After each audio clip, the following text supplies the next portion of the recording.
All right, so the first thing I have to do is to apologize to Chris Pratt. I'm really sorry, Chris. At first, when I saw the movie clips and the trailers of your performance as Mario, I honestly thought that you were going to be terrible. But after watching the movie, I have to say that your overall performance was fine. I didn't think that it was great or amazing, and there were some parts that you were a little iffy on, but there were a lot of parts that you were really good at. So, again, overall, you were fine. And if you happen to come back for the sequel, I wouldn't mind that. So, good job, Chris Pratt, on being Mario. And to all those people out there who thought that I hate Chris Pratt and everything, no, I like him as an actor. I really liked him in Delivery Man. I really liked him in Zero Dark 30. He's great as Andy Dwyer in Parks and Rec. And also, he was fantastic as Barley in Onward. Onward! I love that movie. His chemistry with Tom Holland in that, excellent. And yeah, Chris Pratt was excellent in that. He's great as Emmett in the Lego movies. So yeah, I do not hate Chris Pratt. Just because that I just did not like him in the promotional material doesn't his acting, his voice. That doesn't mean I entirely hate the character. Okay, there are some times where you really like an actor, but he or she just does not fit that character correctly. But again, Chris Pratt proved me wrong here. He did fine as Mario. So, good job. All right, so welcome back to Movie Talk. We are going to talk about the Super Mario Brothers movie. It put a stupid grin on my face, man. I love this movie. I cannot wait to get it on Blu-ray because there's so much details happening in the background. I want to pause at it and just look at it. Almost every frame looks like a poster. It's just beautiful. It's great. The voice acting for overall, the voice acting I thought was pretty good. The music, when it focused on the musical themes from the Mario games, the score is excellent. The animation's great. The visuals are great. It's just so good to. It's just yeah, everything about this was great, you know? So that's why I'm really, really happy with the way it came out.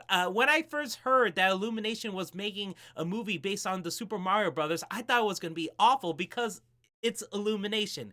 And Illumination does very well with visuals. It's just that for a lot of the times, the story and also a lot of the corny jokes, it just fails a lot because of that. So for Illumination, the Despicable Me movies, I like the first one. I really like the second one. I thought the third one was mediocre. I wasn't a big fan of Minions 1 or 2. I liked Sandra Bullock in the first one, but that was it. Um, and we got Benedict Cumberbatch as the Grinch. I thought it was mediocre. And we got The Secret Life of Pets, which is pretty much a Toy Story ripoff, but it did that well, but I didn't like it a lot. And I did not like the second one. And I'm not a big fan of the Sing movies. So that's how I feel about the track record for Illumination. But here I gotta say, this is possibly my most favorite Illumination movie of all time. And yeah, good job, Illumination, for that. But there's one thing that I think that you did horrible at, but I'll get to that later on. So yeah, visuals are stunning. The voice acting for the most part was very good. The musical score was good, and yeah, I highly recommend this. I can't wait to get this on Blu-ray. And yeah, for the characters, I thought Charlie Day was fine as Luigi. I thought Anya Taylor-Joy was fantastic as Princess Peach. And it's funny because in the promotional material, I thought she sounded a bit bland, but overall for the movie, I thought she was really, really good. So great job for her. And I love that Princess Peach is a bit of a girl boss. And I like the fact that there's one point where it seemed like she's a damsel in distress, but she managed to hold her own for the most part. But again, she still needed Mario's help. She still needed Mario and Luigi to help her out against Bowser. So there's equality in that, and I was happy about that. I'm happy that she's not like some stupid damsel in distress or anything. She could hold her own for the most part, and when she needs help, she actually gets help. So I'm happy about that. I like that choice. Keegan Michael Key is excellent in everything he does, even if the movie or TV show is terrible. He still gives it his all, you know? So he was excellent in that Pinocchio remake, which I really, really hate. He's excellent here as Toad. I couldn't believe he was Toad because it does not sound like Keegan Michael Key, but yeah, he was excellent. But yeah, of course, the MVP has to go to Jack Black as Bowser, man. Oh my god, he was excellent. He was spectacular. everything. It was so beautiful. Every single scene with Jack Black as Bowser was excellent, man. And of course, that song with Peaches. It's so good. It's so good. It made me laugh my butt off out loud in the theater. Oh my god, it was so good. It was so amazing. And it has the potential to be nominated for Best Original Song. So, yes, Academy Awards, give it the nomination, give it the win. I'm happy for it. You know, Jack Black winning an Academy Award for Best Original Song for the Super Mario Brothers movie. Bring it, man. Oh my god. And yeah, we get some cameos too. Pauline was the news reporter, and of course Diddy Kong. Oh my god, I love seeing him for like a split second. That was hilarious because Cranky Kong at the time was talking to the audience, like piping it down, and he's like, "You too, Diddy Kong," and it cuts to Diddy Kong. He's like, "Yeah, oh," that was great. And yeah, and also, there's a video game reference too to Kid Icarus when Mario was playing it in his room. That was adorable too. So yeah, there's a lot of things in this movie that's just great. The thing, okay, so I'm gonna talk about the thing that I kind of didn't like. Cranky Kong. Fred Armisen is Cranky Kong, and Fred Armisen is a good voice actor. He does great voices, great impressions, but for some reason, he just sounded off as Cranky Kong to me here. I don't know. Maybe it's just me. Maybe everyone else really like him as Cranky Kong, but for some reason, every time I hear him speak, the voice just sounded off. Especially compared to even like Chris Pratt as Mario or Charlie Day as Luigi, Cranky Kong sounded off. Honestly, he sounded a lot like Larry David, to be honest. But yeah, it just sounded off to me. But yeah, so that was the weakest voice for me throughout the entire movie, and that's fine if that was the weakest voice because it was still serviceable. But yeah, it just sounded off. But yeah, the part I really did not like in this movie are the songs. And I'm not talking about the Peaches song. No, that's great. I'm talking about songs like Take On Me, Holding Out for a Hero, the Brooklyn song. So yeah, and also that song that was playing at the end of the movie. So yeah, what's the point of having these songs? It makes no sense. And I guess it makes sense since it's an Illumination movie. That's what they do. But this is the Super Mario Brothers movie. Okay? And these songs do not fit the scene that they're in. And apparently, Tyler Bates, who composed the score, did make the score for those scenes, but they just ended up not using them. So, who decided that and what were you thinking?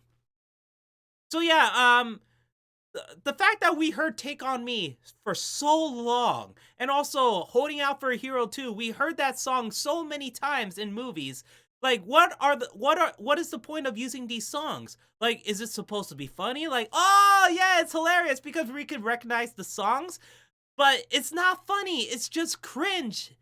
So, and it just ruins the moment, you know, especially since the Mario Brothers games have excellent music and Tyler Bates is doing such a great job with the score. Why did you not use the music for these scenes? So yeah, when Take On Me was playing for when they reached the village of Donkey Kong, yeah, that just sounded off. And also Holding Out for a Hero for the Mario montage of him trying to beat Princess Peach's obstacle course. Yeah, that sounded like it wasn't supposed to be there at all. So I guess the Brooklyn one was a bit more tolerable because we don't hear that song that much in movies. But at the same time, you wish that there could have been a better score. But again, at least for these sequences, they are animated very well. But I just wish that the song shouldn't have been there. And yeah, I sound like a hypocrite because I recently used Holding Out for a Hero by Bonnie Tyler for the Resident Evil 4 montage that I made. But that's the thing, I'm making it for a funny YouTube video. I'm not Nintendo or Illumination making a multi-million-dollar movie based on a video game that has excellent music. Okay? So yeah, and also, it just didn't make sense to me. If it's an Illumination thing, Illumination, please stop it. Just please stop it. Unless you wrote it down in your contract or the fine print that every single movie you make has to have these songs like it, pop culture songs or something like that. You have no choice but to. But yeah, if just please stop. For the sequel, don't do that. Please don't. Just stop, okay? Just stop. So that was the worst part of the movie for me. And if that was the worst part, everything else was excellent. I love the part with the Mario Kart, and it's like a Mad Max Fury Road. That was a lot of fun, especially when Mario was jumping on top of the carts, and also they're changing, trajectory. When the roads are flipping on themselves and stuff like that with the loops and everything, and they have to jump over the gaps, especially when the roads are destroyed and stuff like that. And Mario was bouncing from his card onto a Koopa card, and he grabbed the blue shell and turtle shells and was throwing it over. And yeah, there's a blue shell too, which was pretty cool because it was heading towards Mario and Donkey Kong's cart, and then it exploded. That was a lot of fun. So yeah, that Mario Kart sequence was great, and Princess Peach's obstacle course, even though I hate the song choice, but at the same time, it's animated very well. It was a lot of fun, and also the fight against Donkey Kong with the traditional looking platforms and stuff like that. That was a lot of fun too. And also the worlds, the layers. Bowser's castle was excellent to look at. It's beautiful to look at. And also going to the warp pipes, and the kingdom, Princess Peach's castle, and the kingdom, the town square with the toads, and them going through the pipes. That was a lot of fun. So yeah, it's a visual treat, man. It's so good. And even Brooklyn, even though Brooklyn looks normal, it really isn't, and it's just adorable, like a chibi version of Brooklyn that we know, and it's very, very clean, but also a place that you want to go to and stuff like that. A place that you wish was recreated in like the Hollywood studios in like Walt Disney World. No, it's not Hollywood Studios anymore, right? Was it MGM or something like that? That area in Walt Disney World, or even Universal Studios too. So yeah, it's just, and yes, I know Universal Studios made Mario Land, and I wish I could go there in the future. So yeah, these worlds look excellent. And the final act too, when Princess Peach was like a damsel in distress. She's about to marry Bowser, and then she used the ice powers to freeze him, and also was kicking so much butt. That was a lot of fun. While in the same time, Luigi was kept. Luigi and a bunch of other captured prisoners were heading towards down to the lava pit. And man, I forgot the name of that star character. Starfy or something like that? Starlight? I forgot. It's this star, and it has the voice of a child, and it's saying the most depressing, dark stuff ever.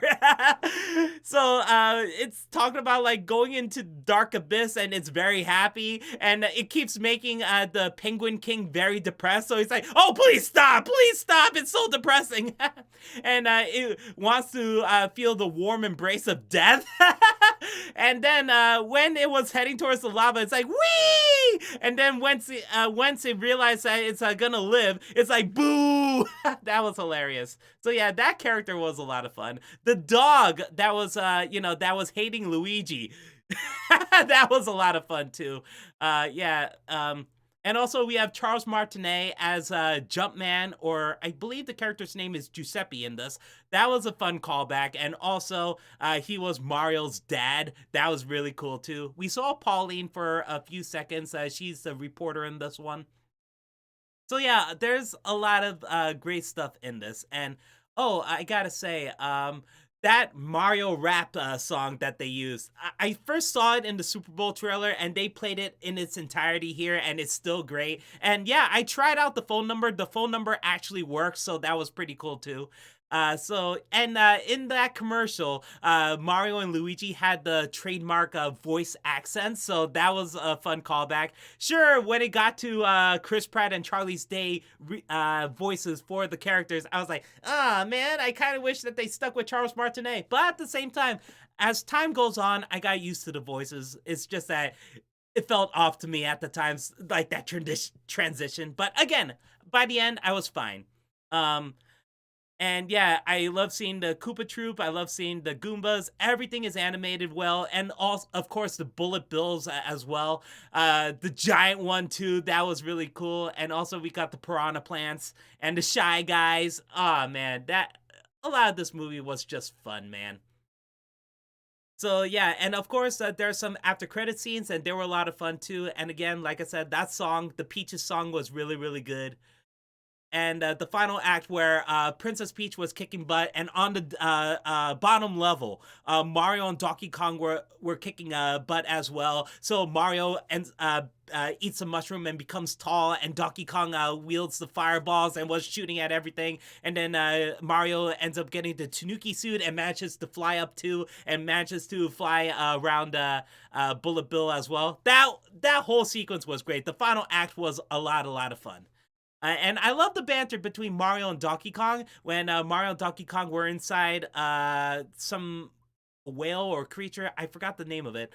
They were in the stomach, and they were kind of bonding over their fathers. Like Donkey Kong said, "I didn't want my father to think I'm a failure," and Mario's like, "Yeah, my father thinks I'm a failure," and Donkey Kong's like, "Oh well." Well, yeah, your father's right. You are a failure. Yeah, that was great. I love the banter between them. So Chris Pratt and Seth Rogen did an excellent job, especially in the final act of this movie. So yeah, who cares about what the critics think? Sure, the story is not really good, but it did a serviceable job anyway. It's not like people expected this to be like a Pixar movie or anything like that. No. So yeah, for what it did very very well, and I want a sequel to this, and I want to get the Blu-ray, and that's all I had to do, man. That's all I had to do. The Super Mario Brothers movie was actually excellent. And it's way better than the Bob Hoskins ones from the 90s. And I like that one because it's awful and it's a lot of fun and I like it. So yeah, this one is definitely better than that one. And yes, I want to start a war. Write down in the comments below if you like this movie, yes or no. And also, which one did you like better? The Sonic the Hedgehog movies? Or this one? Yes, I want to start a war, man. And yeah, comparing this to Sonic the Hedgehog, it's a little weird because Sonic the Hedgehog is live action and this one's fully CGI. And because this one's fully CGI, is able to capture everything that the video games can do compared to live action. But again, I like Sonic the Hedgehog 1, but I love this one, Super Mario Brothers movie more than that one. But I'm kind of debating on which, if I like Sonic the Hedgehog movie 2 more than this one, or it's about the same or lower. It's kind of hard for me to decide. I really love both, and I'm really excited to see Sonic the Hedgehog 3 when it fights off against Avatar next year. And that's going to be an excellent double feature for me. Everything blue. So that'll be cool. So yeah, that's how I feel about the Super Mario Brothers movie. I really loved it. Chris Pratt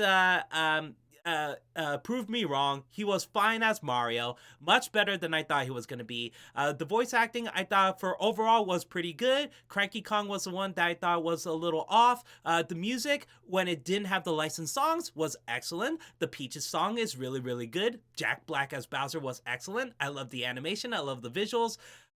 Yeah, it's just a lot of fun, man. And that's all you need for a Super Mario Brothers movie. Write down in the comments below if you like the movie. If you watched the movie, did you like it? Did you hate it? Let me know. All right, guys. Thanks for watching. See you next time. Later.